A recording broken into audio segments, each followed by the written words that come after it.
interim president, Dr. Mantosh Dewan, who's going to talk to us a little bit about what's been going on the last, let's say, 6 to 8 months in particular, that's kept him a little teeny bit busy. And I also want to let you know that, Dr. Dewan and I have known Dr. Dewan since I started here. It's almost 25 years. And we have this group of people that serve on a university executive committee. It's called UEC. They're deans and vice presidents. And we have this really admiration and respect for the job he has done since he stepped into this position. We just hope he will stay for a long, long, long, long time and become permanent. We really want that. He's wonderful.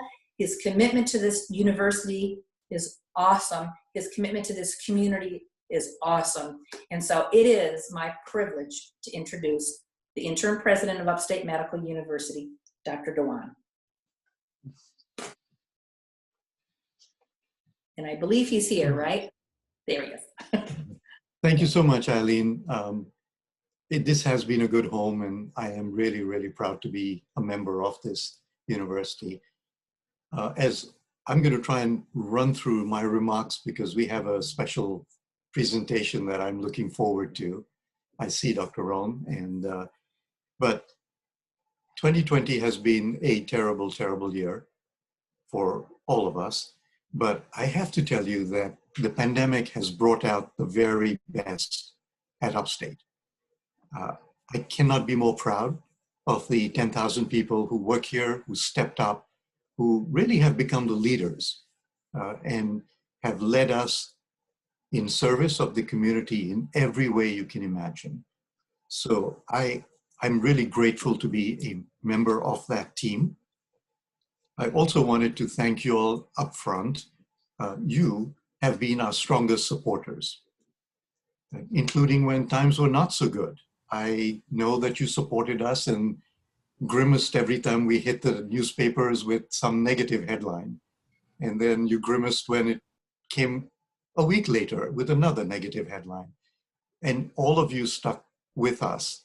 And I'm just hoping that today and going forward, you'll be a little bit more proud of being supportive and part of making Upstate a great place to be proud of, as well as to relish in terms of the work that we do together. So thank you for being supportive.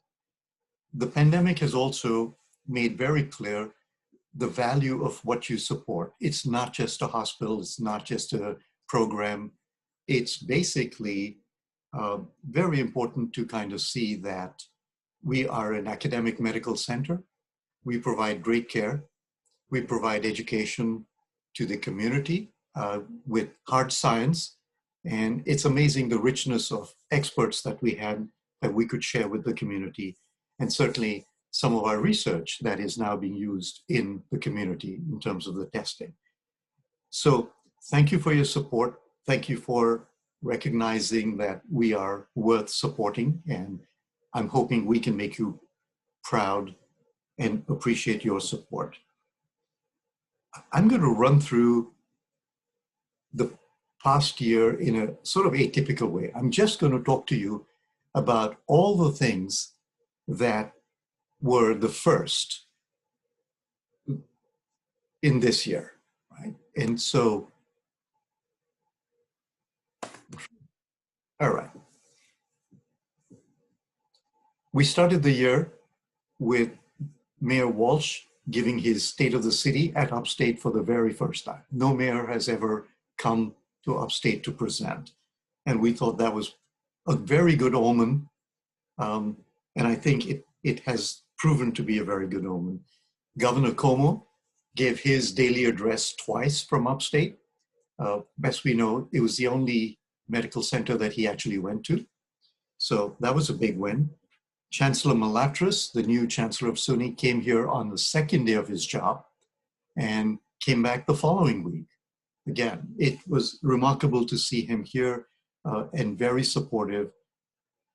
Yesterday, he was on CNN and basically called us a gem. And he's done that now repeatedly everywhere he's gone. So it's very nice to get that support. He's also made a habit of wearing a mask which says Upstate Strong, even when he goes to other campuses. And I teasingly said, you know, you keep this up and everyone will hate us. So please stop wearing the Upstate Strong when you go to Binghamton. It's not what you should be doing, but we do appreciate that. So it's very nice to see that support. It's been amazing to see support from all of you, as well as the community that brought us food and masks and shields and money, police escorts. Really, it's been very gratifying. COVID has clearly been the major part of what we've dealt with. Unfortunately, because we were well prepared, we sent nurses and technicians to Stony Brook to help them when they needed it. We provided the leadership at the hospital in Javits when no one else would step forward. We did get a very simple and powerful saliva test for COVID, FDA approved, all in 3 months' work of nonstop, no sleep work by Dr. Middleton. And what's special is it's not just another COVID test. It's the only test that you can take 25, in this case, students is what we've been doing, and put them all together and do one test. And you can pick up a positive student from that pool. There is no other test that can do that. And so you can imagine how much money you save and how many resources you save when you can test once for 25 students. And that has been a game changer. We've done 150,000 SUNY and other students, all of them in about 3,000 tests, and saved just SUNY about $10 million so far. Really, really very, very nice. So hats off to this genius behind this very powerful test, Frank Middleton. Also, in terms of COVID, for the first time, we have Dr. Thomas, who is the PI. He's the principal investigator for the worldwide trials for the Pfizer vaccine, which is likely to be the first vaccine on the market. They are going to present their data to the FDA in November. And Dr. Thomas is the PI who's going to coordinate all of that and lead that charge. A tremendous honor and a boost for us.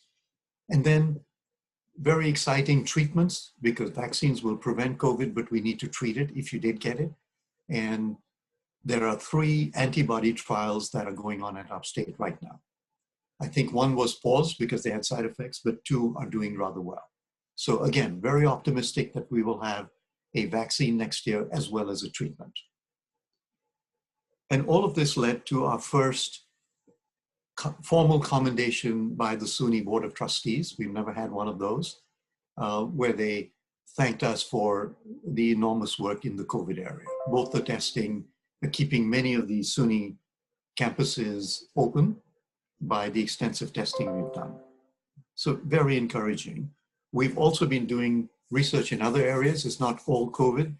And for the first time, we have a U grant, which is a multi-center grant worth $7.2 million. Large, very impressive, and many more to come from that. Even though the labs were shut down for 3 months, we actually had as many research grants this year as last year. We're shade ahead, so that is very impressive. And we're about $5 to $6 million ahead in research grants for the coming year. So things to look forward to. We also had our first joint grant by the College of Health Professions and the College of Nursing. They have a few grants every year, but this is the first one where it's collaborated. And so the interprofessional work is very important. It's moving towards team-based clinical care, team-based research. So we're very excited about that. Quick note on students. They have been spectacular. They have behaved themselves. They have been helpful in blood drives. In every week, they would come up with a evidence-based paper. So we would ask questions like, chloroquine is supposedly a treatment. Is it? So they would study the research literature and then write a paper by the end of the week and saying, here's the data suggesting it actually doesn't work. And so for every question that came up, given that this was a new disease, the students did their homework and gave us the answers. Very, very helpful. And finally, I can tell you that their good behavior has led to less than five, literally five students who got COVID. Even if you expected the 1% rate in the community, that would be a lot more. We have about 2,500 students. And so they have been very careful, despite the fact that many of them work with COVID patients or around COVID patients in the hospital clinical setting. So they have been a treat to work with. And I can give you one very quick story. One of the students did get COVID, was very sick, was intubated, and fortunately in May, she graduated with honors. So just very humbling and very, very proud of our students as well. The other very important thing at this point was diversity with the Black Lives Matter movement, and then our concern about the stress of working in a COVID environment. So we have a wonderful new diversity program with an amazing new chief diversity officer. He's the first one who's a medical doctor. He's a spine specialist on our faculty who has an MD, a PhD, and a JD. I think he is more than well qualified to lead us forward. And then we've added two other staff to that to make it really a program that I've asked them. I said, I don't want just education. I want to see measurable, meaningful change. And we have succeeded already by pushing medical student admissions. A year before, we had 11% underrepresented students. This coming year, starting in August, we have 23%. So a rise from 11 to 23%. So we know we can do better, and we have just started that. We also appointed our first chief wellness officer, who is responsible for taking care of the wellness of the physicians and the clinicians. And we have an assistant dean for wellness who is responsible for all the students and the residents who work here. So we want to make sure that we take good care of the people who do an amazing job here. Finally, I do want to talk about finances and a bright future. I know you were not expecting both those statements in one sentence, but I do want to tell you that despite the finances being bleak for a few months, we are looking at a bright future. And so let me give you a quick sentence about that, of each of those. First, the finances, we did at one point lose $1 million a day for about a month, and maybe $500,000 for 2 to 3 months. So there were major losses. We did get some money from the federal government. We actually got $36 million from them. So we appreciate that. And most importantly, we have a plan to grow out of this hole by doing more, by being more effective and more efficient, and by growing more profitable services. And the second part is philanthropy. It's always been important, but as you will appreciate, and you're part of helping us, philanthropy is even more important in the next year going forward. We just need to do better. So in terms of growing our way out, luckily our hospital has rebounded better than almost any we know, except for pediatrics, which is now at 80%. The hospital is 100% full, and we are turning away patients, unfortunately. So to accommodate that, we are opening a new unit in next month, which will be another 24 beds, we think. And we just need to work harder. We need to work more efficiently. We are doing more surgery than before COVID. We are treating more outpatients than before COVID, and we are treating more inpatients than before COVID. So clearly, we have become more efficient already. And that is going to help us close the gap. We also are investing in high return services. So we hired 3 new neurosurgeons, building cardiac surgery, building cancer. And again, that is going to help us. And I know that many of you are supporting many of the programs in this area. In terms of philanthropy, you will see that next year will be a major year for philanthropy. We're going to see some really great movement. The NAPI building, the foundation is done, but we're actually going to see steel go up. And that is a very huge step forward. Child services, we began the year with opening our first inpatient adolescent unit in a general hospital ever in Syracuse. Last month, we inaugurated the first intensive outpatient program for adolescents. So it'll decrease the length of stay or prevent hospitalizations for adolescents. Two very important steps forward. And then that all sort of melds into our major push for the Golisano Center for Special Needs. Such a wonderful step forward. I know we got $3 million and we're raising $3 million more. Very exciting. I cannot be more proud of us stepping forward and doing more for the children. They have been ill-served for a very long time. And I think this is a remarkable step forward. And finally, I'll leave you with one other thing that I'm looking forward to next year. It's the 200th birth anniversary of Elizabeth Blackwell, the first woman physician in America. Something that we can be proud of, we want to celebrate, and we will do that in style. And I'm very pleased that Eileen is part of that group that is leading the charge on celebrating it in the way that is fitting for a major medical university as well as for Dr. Blackwell. So that's another thing that you will be hearing about soon. So you've heard a lot about Upstate Strong. You've seen Milatris wear that, but I want to assure you it's not just a slogan. People have worked really hard, and I think 10,000 Upstate employees working their very best, I think they've earned it and proven themselves to be the everyday heroes that we recognize. So personally, I'm really humbled to be part of them and looking forward to 2021 with absolute enthusiasm. Thank you all very much.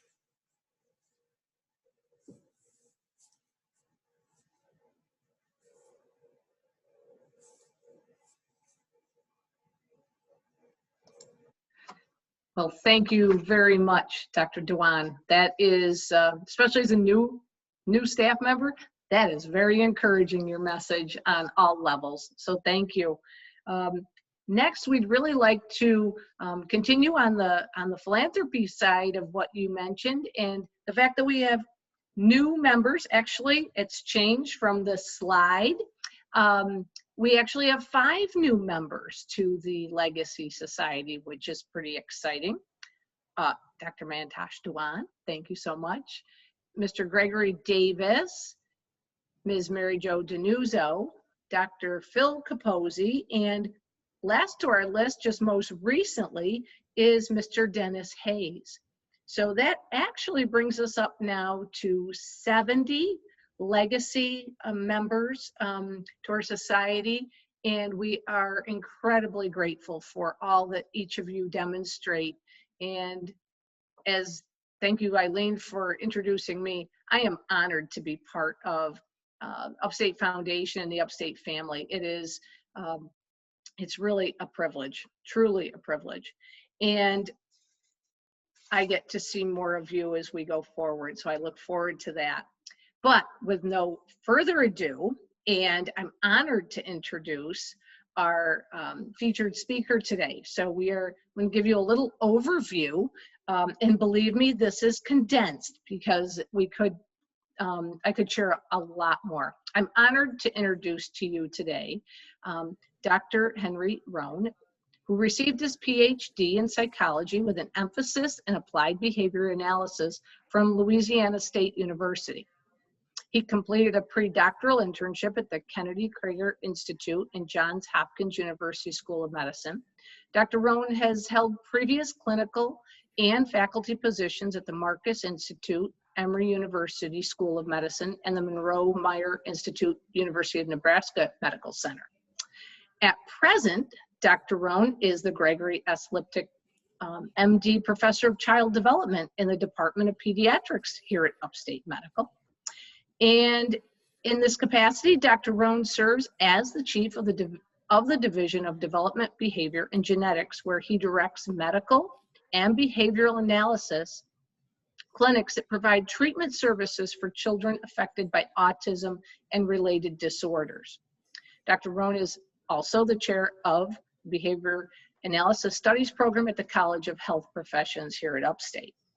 In addition to that, one other key piece we'd love to share with you before we hand the microphone over is that Dr. Rohn has also co-authored over 90 research articles and chapters, as well as several academic texts on the assessment and treatment of behavioral disorders in children with autism and related disorders.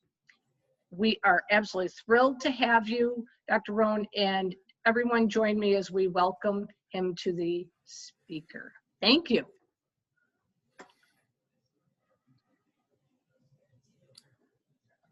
All right. Well, thanks for having me. I trust you can hear me okay now and that we're doing good. So I really appreciate you for having me here today to talk about the Center for Special Needs. And I want to begin by thanking you for including Upstate in your state plans. I think that's an enormous thing and something you should all be very proud of. I do want to talk to you some today about my life's work in terms of caring for children with special needs. And I'm really excited to share with you this vision come to reality of our plans for the Center for Special Needs. I want to begin just sort of telling you how we got here and what our plans are for this program, but also want to give you a little bit of background about myself and my interest in this population, just to kind of give you a sense of where I'm coming from and really what our commitment is about here. As you might have guessed, I'm not a native of New York. I grew up in a small town in Louisiana, which was not New Orleans. Everybody thinks like when you're from New York, you're from New York City. When you're from Louisiana, you're from New Orleans. I grew up about 5 hours north of there near Arkansas in a really rural area. And when I was a kid, my dad ran a nursing home up there. And so a large part of my childhood was really doing various jobs around the nursing home, like pulling weeds or calling bingo or whatever that they needed me to do. And I was real proud of the fact that my dad had a job that involved helping people. And I have really good memories of the residents there. There was this lady, Miss Holland, who used to make me and my sister crochet coin purses. And I really remember that as like a fun time in my life. But one of the patients there who, in hindsight, I really didn't spend enough time with was my Aunt Susan. My Aunt Susan was my dad's youngest sister, and she was probably about in her early 30s when I was a kid, but she lived in the nursing home. And my aunt had what today would be called profound intellectual disabilities. She couldn't talk, she couldn't feed herself, she couldn't go to the bathroom on her own, really couldn't communicate, anything like that. She literally spent every single day laying on a hospital bed with only a baby's mobile hanging over her head to interact with. And her hands had to be restrained down at the side of her bed with cuffs, because if they took her hands out of the cuffs, she would just immediately start hitting herself or biting herself. And they didn't have a way to make her stop. And so at 30 years old, she was strapped to a bed all day. And my mom would take us by to visit her. And as kids, we were kind of scared and honestly didn't know what to think. And I really think the care that she got was really from the staff at the nursing home coming by to provide basic care, feed her, change her, things like that. But memories of her have stayed with me to this day. So if you then fast forward about 10 or 15 years to when I'm a junior at LSU, and I'm in this psychology class called the Psychology of Learning. And I didn't know what the psychology of learning meant. I had no idea what it was about. Frankly, I took the class because academics was sort of my secondary interest in college, and staying up late was my primary interest. And this class started at 11 a.m. and that was about the latest class I could get to take as an elective. And so I took this class, and I was doing pretty well in it. But one day my professor showed this video, and it was all these adults and teenagers who were engaged in all these really disturbing and awful behaviors. They were banging their heads on the floor, banging their heads on the wall, slapping and biting themselves, and just doing all these really horrific acts. But then later in the video, they weren't doing those things. And there were these therapists working with them, and the therapists came up with treatments, and they got the behavior to go away. And I'd never seen anything like it. And I was frankly completely floored by it. And it immediately made me think of my aunt. And I was like, oh my God, if she would have had some kind of therapy like that, how different her life would have been. And this is no lie. As soon as that video in that class ended, I walked up to the front of the class and volunteered to work in the professor's lab. And a year later, I was one of his grad students.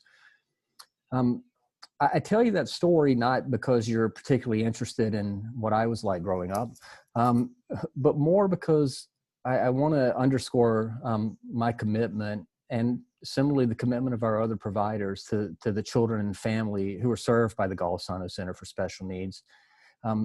As Carolyn mentioned, I've had the pleasure of working at a number of really well-developed programs across the U.S., and I've seen a lot of different community models to provide care for children with intellectual and developmental disabilities. And after my wife and I had our twins out in Nebraska, I was fortunate. Dr. Dewan helped to bring us to Central New York, and we started a small treatment clinic that was about a clinic of about 150 square feet. There we saw kids with problem behavior and feeding disorders. And when I got here, I was floored, again, in a bad way, by the dearth of services that were available to families in the area. I mean, sure, you had providers here and there who were doing really good work, but the systems in place that we had were really fragmented. You had service providers who just didn't communicate with one another. You had agencies who didn't work together to get the kids the services they needed. And you had crazy wait lists. I remember when my wife and I would take phone calls, we would say, okay, we can only see, 4 kids a day. And we would project out where, like we couldn't get to a kid for 6 years. And we would tell parents, like, we're sorry, we can't get to you. And they would say, that's okay. I'm just glad to know you're here and that somebody's here to help, which is just an insane way that a parent would have to live their life. And that's not just the problems they take. I mean, when a family has a concern about their child's development, everywhere across the country, and including here, their wait list to get services.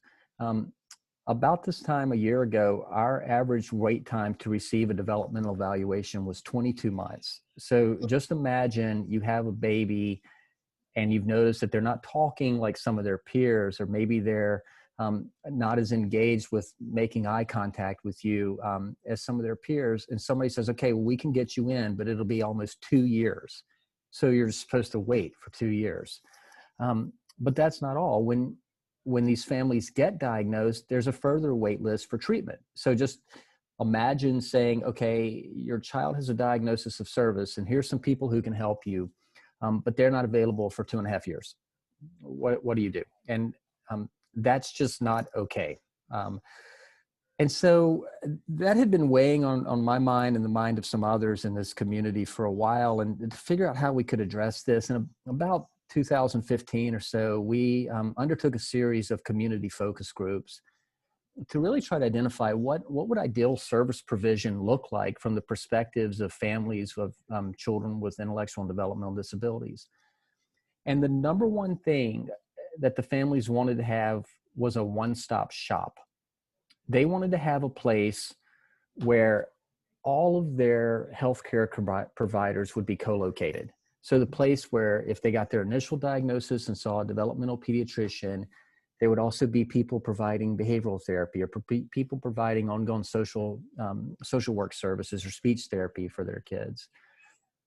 They wanted a place that was staffed by people who were trained to deal with their kids, and a space that was specially built for the needs of that population. And so it was really from those conversations that this notion of this Golisano Center for Special Needs was born. And, Dr. Dewan mentioned this earlier. We know that Golisano Children's Hospital does a phenomenal job of caring for kids in general, but one thing that has been lacking is the care for children with intellectual and developmental disabilities, or what we would refer to as special needs. And so to address that gap, we worked with the foundation and submitted a grant application to the Tom Golisano Foundation to develop our center. And I will never forget July 3rd, 2019, when Eileen and some of us drove over to Rochester to meet with Mr. Golisano, and him coming back from a short meeting, sitting down at the table, pausing for probably what was 3 seconds, but felt like a millennia, and then said, "You're getting your money."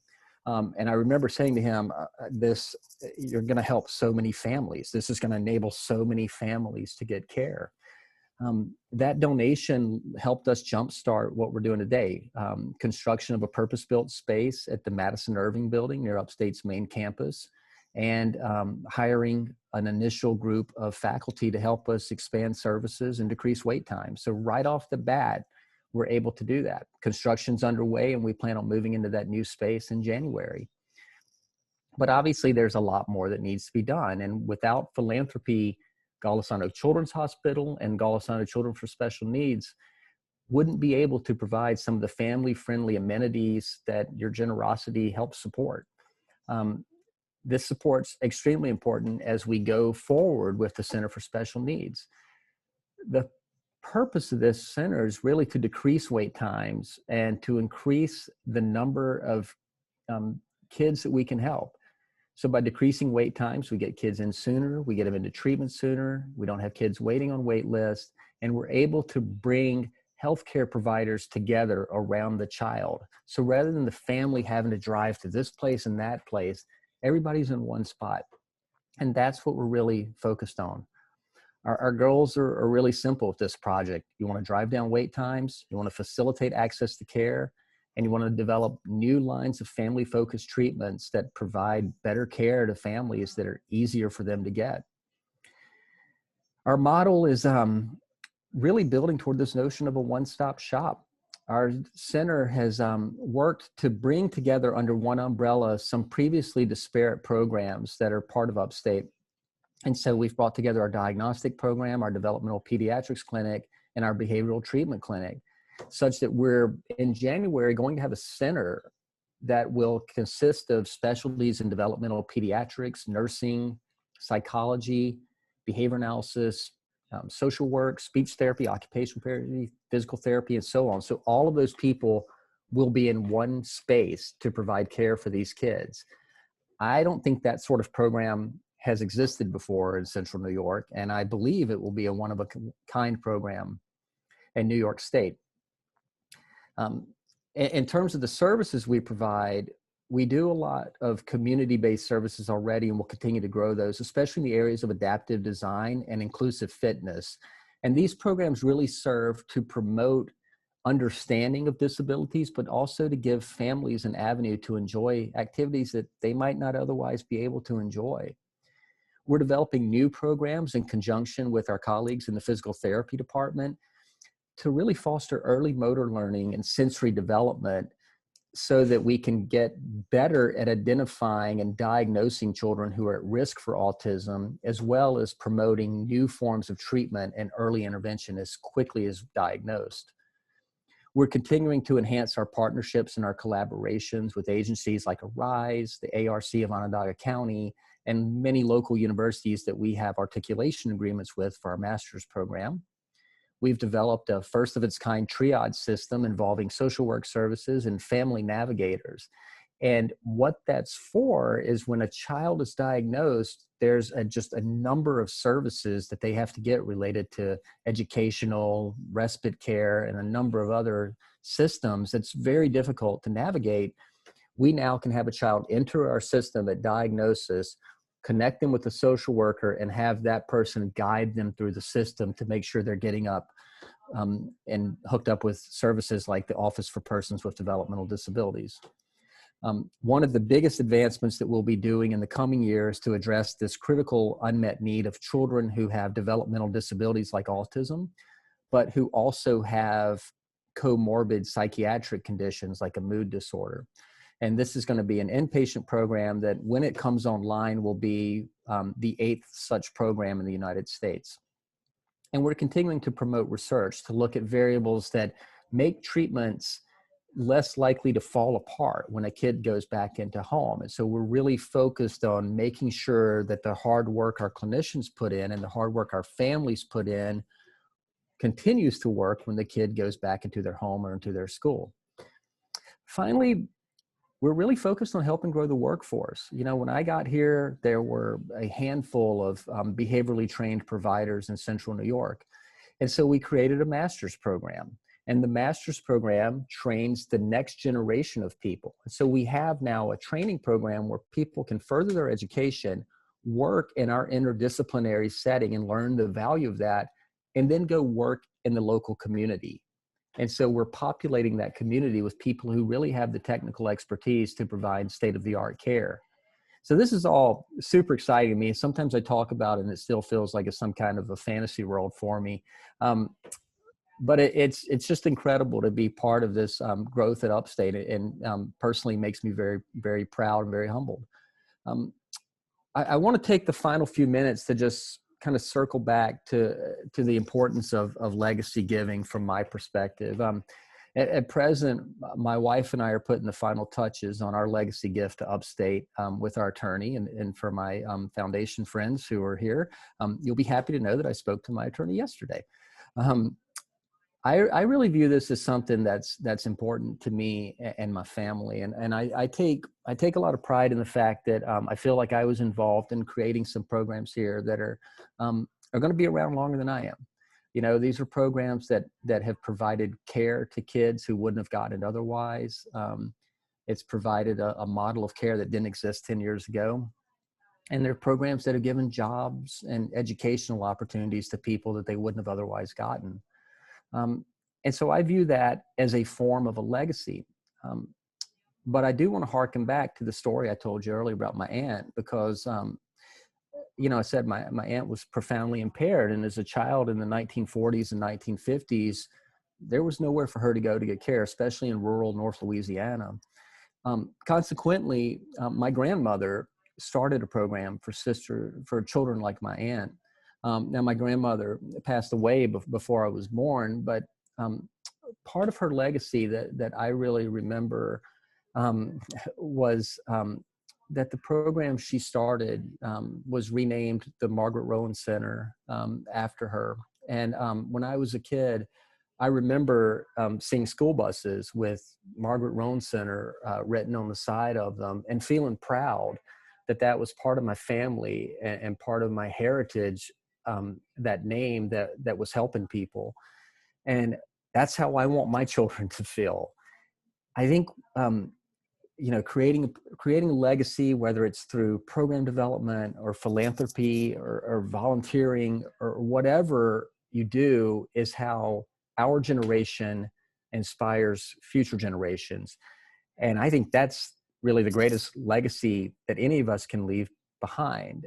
And I really feel like, as a member of the Legacy Society, you all have created a meaningful impact on the health and well-being of our community for years to come. And so I want to take this opportunity to thank you all for doing that, and to thank you for letting me speak to you today. As Martin Luther King once said, life's most persistent and urgent question is, what are you doing for others? And I think that all of you on this call certainly understand that message and live by that creed. You're setting an example for people of all ages with your compassion and your commitment and your charity. So on behalf of myself, the staff, and the children and families who are served by the Golisano Center for Special Needs, I very much thank you for your commitment to Upstate.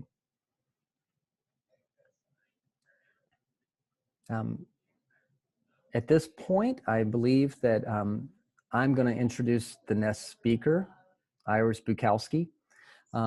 Iris will tell you her story, and it's an incredibly heartfelt story. I've known her family for several years now, and they're one of the coolest families I've ever been around. They're great, great people with great kids. And so she'll tell you their story, but one thing she's probably not going to tell you too much is what an incredible advocate and mother she is. When you have a child with a disability, you're everything. You play the role of teacher, therapist, advocate, chef, driver, and mom. And it's been said that every child needs a champion. Iris isn't just the champion of her children. By virtue of her community involvement, she really helps to champion causes for so many children with special needs. She is just an amazing advocate. We're very fortunate to have her working with us on this project, and I'm happy to introduce her. So please welcome Iris Bukowski.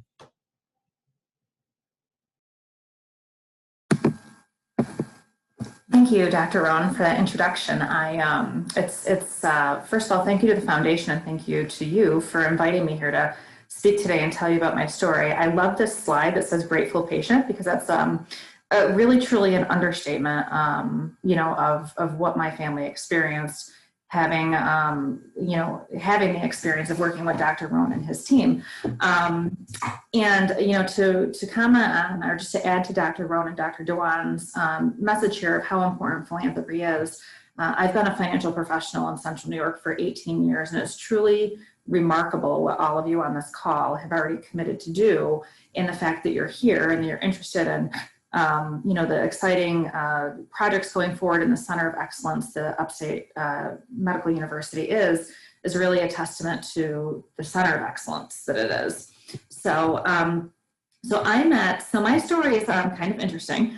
It really is true that if you have a child with autism, or if you've met a person with autism, you've really only met one person with autism.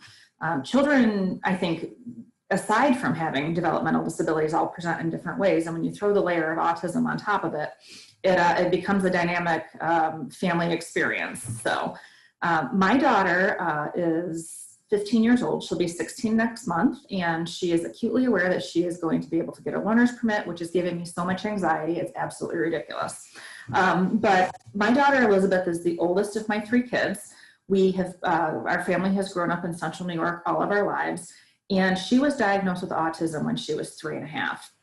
It's interesting because with her being my oldest, I never knew parenting any differently. People ask me all the time, how do you do it? You've got other kids. I said, well, I don't know. She was my first. And, you pull up your bootstraps and you figure out what your kids need, and you march on forward. So, education has been something that has always been very important to me. I try to instill it in my children. They're all very good students. But I remember being that first time parent when I had to send my daughter to kindergarten, and I was so incredibly stressed out about how it would go, because I knew that she had some differences and some challenges, but she was a really bright kid. And I just wanted her to be accepted and involved, and she wanted to make friends. And I walked into kindergarten, and because of her birthday and age, she started when she was 4. So she was young, and I remember just wanting to fall into a puddle because I didn't know what she was going to say or what she was going to do. But the kindergarten teacher had asked the students, can anybody read what's on this board? And Elizabeth popped right up and read the whole thing, and 22 heads just turned and looked at her with these big baby bird eyes, and they were just so in awe of the fact that she could read everything that was there, and I knew it was going to be okay. Like, the kids were going to be accepting of her, because kids are resilient, and they, I really think that kids have, caring spirits, and they just want to be part of each other's lives. So we started off our experience very positively. We had, some bumps and things along the way, but Elizabeth was always a student in the general education population. She's a very bright kid, and I'm not saying that because she's mine. My husband and I often joke that when she realizes that she's smarter than both of us combined, we're in a world of trouble. But she's always had the ability to inspire her peers, and they looked up to her. And we went through a very good period of time in her process where, she did well and she thrived, and, it's all good until it's not, so to speak. So, you know, I've been very fortunate that I've met some wonderful family and some wonderful people and professionals, all tied to the world of children with autism or children with developmental disabilities. Unfortunately, that road has not always been paved with sunshine and rainbows, which is kind of how it's not kind of, it's definitely how I came to cross paths with Upstate University and Dr. Roan's program. So change is hard for all of us, but it's especially difficult for people with autism. And in our school district, there's many transitions. We have lower elementary, we have upper elementary, middle school, and high school. And we had a wonderful experience until 4th grade when Elizabeth was 9 or 10 years old. And she was named most improved student in a general ed class, did great. And then we had to switch into another building and switch into a new team of people, and a team of people that weren't as compassionate or understanding of what she needed in terms of making her successful in school. So we went from general ed, you know, happy students, to me getting the phone call almost every other day in the beginning of them saying, well, Elizabeth did this, or Elizabeth said that, or Elizabeth had this challenge today. And I remember scratching my head saying, this is crazy, because I don't experience any of this at home. And I think that our school thought that I was absolutely out of my mind, because we really didn't experience anything like this at home. But it was because, in hindsight, you know, people with autism are comfortable in their environment. They're comfortable with the people that they care about. They are adverse to change, and they are living in a world that simply just hurts to them. You know, I've read a lot about this. I read a lot of literature written by adults with autism, and just because of their whole disposition and their neurological processing, it's just uncomfortable for them to be functioning as you or I would be in what's considered a neurotypical world, because their world is not neurotypical. So fast forward a little bit, our school experience kind of deteriorated. I think a lot of people, a lot of families who have autistic family members in them are constantly worried about displacement, whether they're going to get displaced from home, whether they're going to get displaced from school, whether they're just going to be not accepted in their community and their social groups, and they're going to get displaced from an emotional perspective there. But we were dealing with some serious and real potential for Elizabeth to be displaced from school. So in the education world, you have everything, in the special education world, you have everything from least restrictive environment to most restrictive. So we were in least restrictive, which was considered general education. My kids go to school like your kids did, and they were in classrooms. But we found ourselves at the other end of the spectrum, where we were going to be put in a most restrictive environment. So we went from all things good to all things bad over the course of 2 years. And this was very challenging, because Elizabeth really became adverse to wanting to be into school. So Dr. Roan's team was engaged when Elizabeth was kicked out of school. So we made an arrangement with them to say, hey, will you reconsider taking her back? Because, you know, we know she has this potential, and we know she's bright, and we know she can do this. And they said, yes, yes, yes, yes. So this was life-changing for my family. My husband quit his job. We spent 5 months in Dr. Roan's clinic, Monday through Friday, 15 hours a week. And the first day I walked into that building, I wanted a hole to open up in the middle of the floor and to suck me into it, because my daughter started doing all of the things that she had gotten kicked out of school for doing.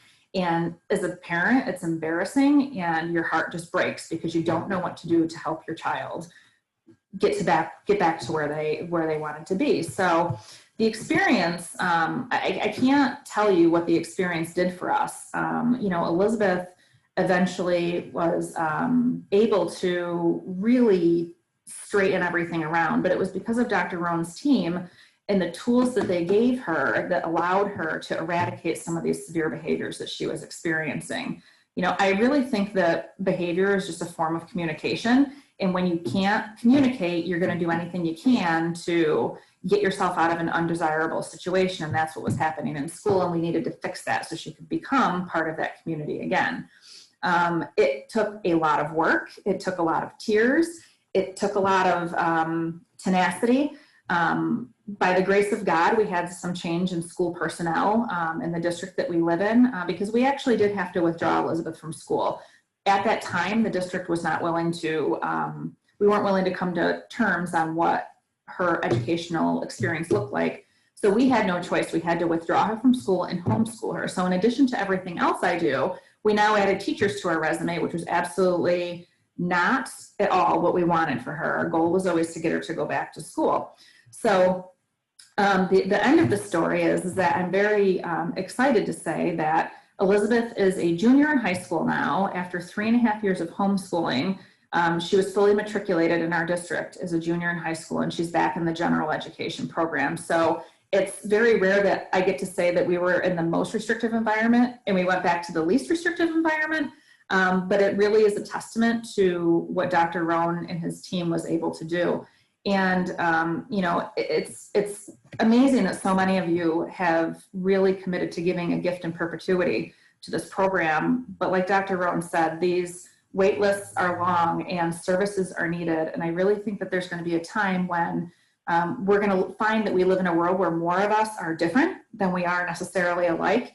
And these kids have a gift to give to our communities and to society. And it's not only your help in perpetuity that's going to really help foster this, especially in the Center for Special Needs Programming, but also currently to get more families the services that they need.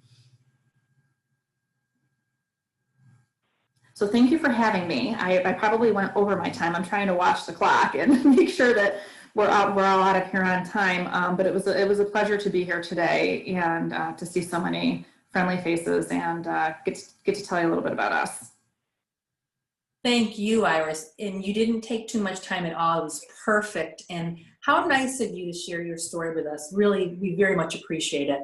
And before we conclude today, I want to thank all the speakers, but I do want to open it up. If anybody has any questions for any of the speakers, now might be a good time. So before we conclude, because we are watching the time because we know how valuable it is for you, does anybody have any questions, comments, anything that they would like to throw out?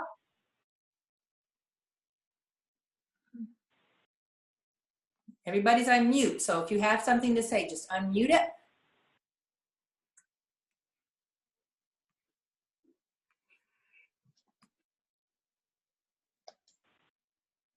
Okay, then I take that as you got a lot of information that you're going to digest. If you have questions down the road, please know that it's never too late to ask a question. Inquire. We'll hook you up with the right person. We'll get the answer for you. Thanks so much. It's so wonderful to see everybody, and we'll stay in touch. And I want you to enjoy the rest of your day. Thank you. Bye, Thanks, everyone. Thank you. Okay, Thank you, everybody. Everyone. Thank you. Good to see you too. Great day, everybody. Bye-bye.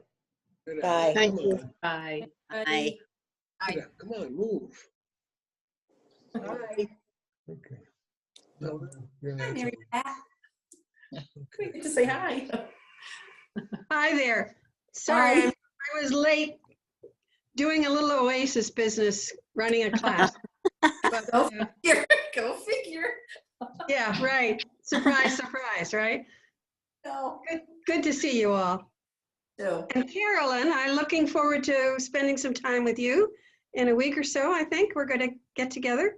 Yes, we are. I'm looking Yeah. forward to it, Mary Pat. Very Thank much you. so. Me too. Thank you. Yeah. Yes. Well, it's so nice to see everybody that I'm seeing. So and Thank hi, you. Ellen. Hi, Ellen. Hi, Eileen. Is this your first meeting?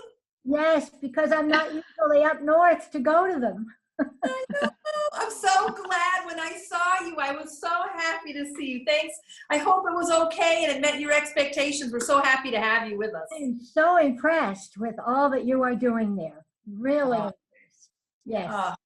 Well, we all love this place, right? I know you Mhm. do, and we do too. So thanks for saying, it's so nice to hear that though. Thanks for that, for everybody on behalf. Say hello to Sharon. Hi, Sharon. Oh, Is she she's, gone? I think she's gone. still- Okay. Oh, Yeah, darn it. I wasn't there. Yeah. We'll pass that along to her. Yes. Yes. Because she worked at Upstate when I Gotta worked. take there. off. Yeah. Yeah. Oh, that's right. Yeah. Ah, She was in the lab. She worked in the lab. did you and Mary Pat know each other? I'm sorry? I wondered if you and Ellen Nesbitt, I wonder if you knew. You remember Dr. Nesbitt? Yes, yes. This is his wife, Ellen. Okay. Hello, Ellen. How are you? And who am I? I'm sorry. I'm Mary Pat Oliker.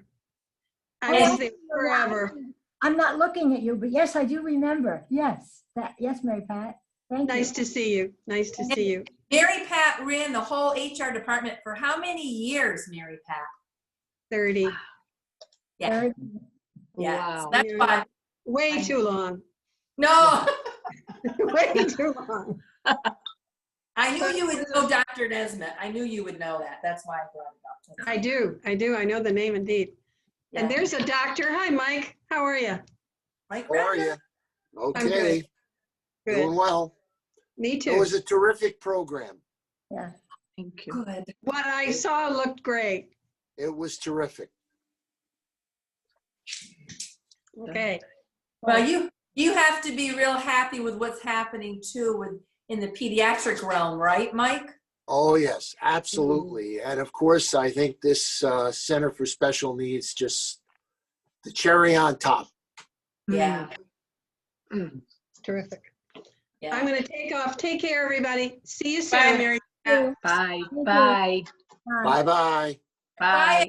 everybody. Nice seeing you. Bye-bye. Bye. Bye, Ellen. Bye.